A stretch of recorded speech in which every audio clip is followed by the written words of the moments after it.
सृष्टि बचपन से ही दिखने में सुंदर नहीं थी, लेकिन अमीर बाप की बेटी सृष्टि पर उसकी माँ जान छिड़कती। मेरी बेटी कितनी प्यारी है, भगवान सबको सृष्टि जैसी बेटी दे। सृष्टि धीरे धीरे बड़ी होती है। एक दिन सृष्टि की सहेली कहती है, तू दिखने में कितनी अजीब सी है, लेकिन मैं जानती हूँ हम सब में सबसे अच्छी शादी तो तेरी ही होगी। तेरे पापा अमीर जो हैं। और बता नहीं सकते यार, दहेज तो हर कोई देता है, ये क्या ज्यादा ले जाएगी अपने पति के लिए? अरे बड़े शहर में कोठी है इसके पापा की। अरे पापा की है ना, कौन सी इसकी है? इसकी होती तब तो कोई भी लड़का इससे शादी कर लेता। अरे पापा की मतलब पापा की है तो मेरी ही है ना? किसने कहा? अब तेरी तो तब होगी ना जब तेरा भाई ना हो। वैसे भी शादी के बाद सारी प्रॉपर्टी भाई के नाम होती है।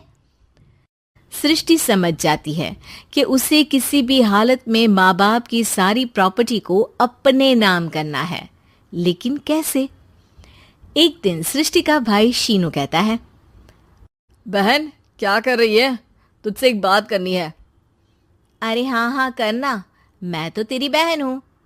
बहन मेरी लाइफ में ना एक लड़की है, बहुत अच्छी है। मैं सोच रहा हूँ माँ और पापा से बात करूँ शादी के लिए।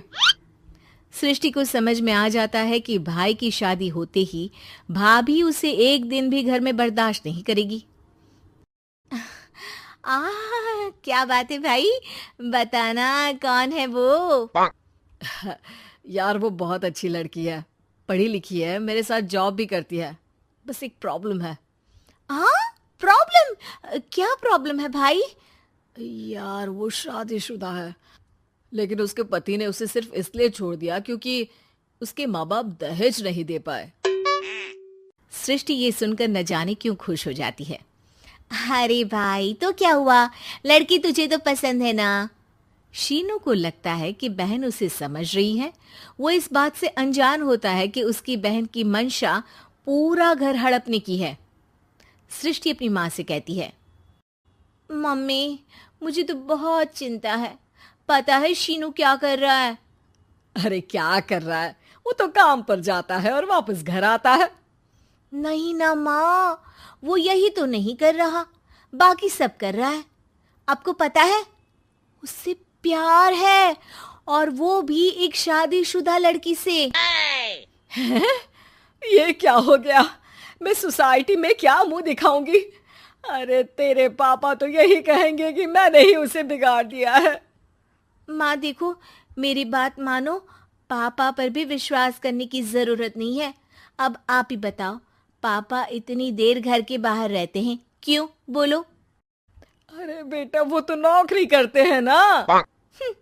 तू बहुत भोली है माँ। पापा का ऑफिस तो 7 बजे खत्म हो जाता है, लेकिन देखो कितनी देर से आते हैं। अरे नहीं नहीं बेटा, ऐसी कोई बात नहीं है। सृष्टि माँ को एक औरत से बात करते पिता की फोटो दिखाती है।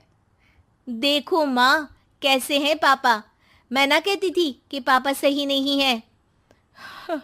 मैं तेरे पापा से बात करूंगी, दे फोटो मुझे। ओ माँ, वो तो डिलीट हो गई। लेकिन चल, तूने तो देख लिया ना। पापा से बाद में बात कर लेना, और हाँ मेरा नाम बिल्कुल मत लेना। हाँ माँ। अब क्या था, सृष्टि के माँ और पिता के बीच झगड़ा होना शुरू हो जाता है। सृष्टि के मन में क्या चल रहा था कोई नहीं जानता था। एक दिन, माँ सृष्टि के लिए एक लड़का देखा है, वो लोग शाम को उसे देखने आने वाले हैं। और हाँ माँ, एक खुशखबरी, मैं और पापा मिलकर एक नया बिजनेस ट्राई कर रहे हैं। शाम को लड़का आता है, सांवले रंग का। सृष्टि को तो बिल्कुल भी पसंद नहीं आता।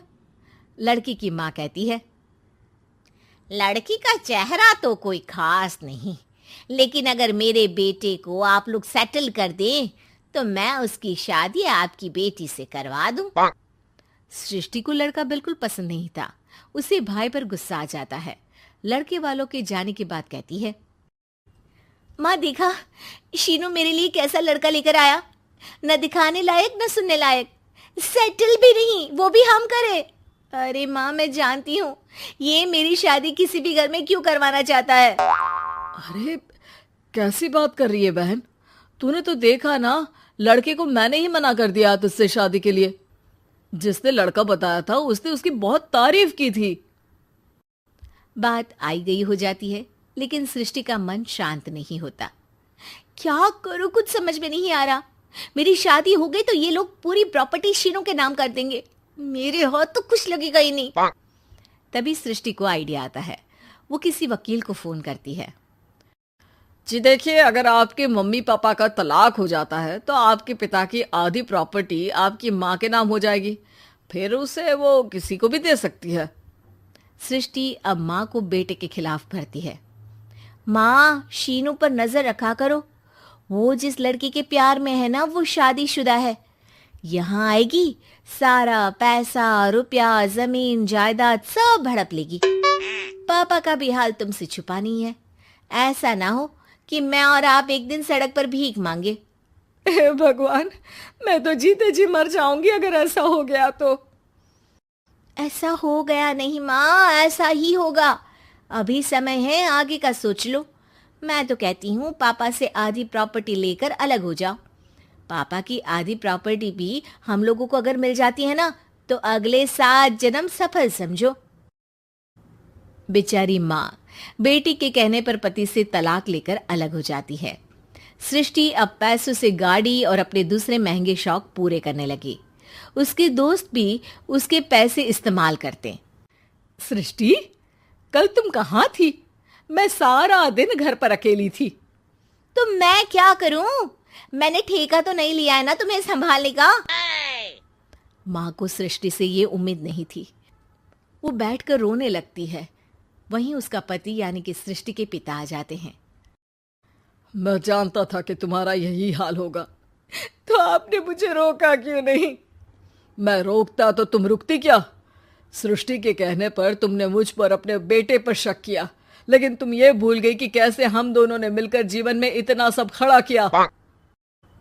माँ पति के गले लग जाती है। मुझे माफ कर दीजिए, मैंने आपकी कमाई का एक बड़ा हिस्सा गवा दिया। कोई बात नहीं, तुम साथ हो तो मैं ऐसी 7 प्रॉपर्टी खड़ी कर दूंगा। तभी वहां सृष्टि आ जाती है रोते हुए। माँ, मयंक ने मुझे छोड़ दिया। वो बोल रहा था जब तक मेरे पास पैसे थे तब तक ही वो मेरे साथ था। पापा, माँ, मुझे माफ कर दीजिए।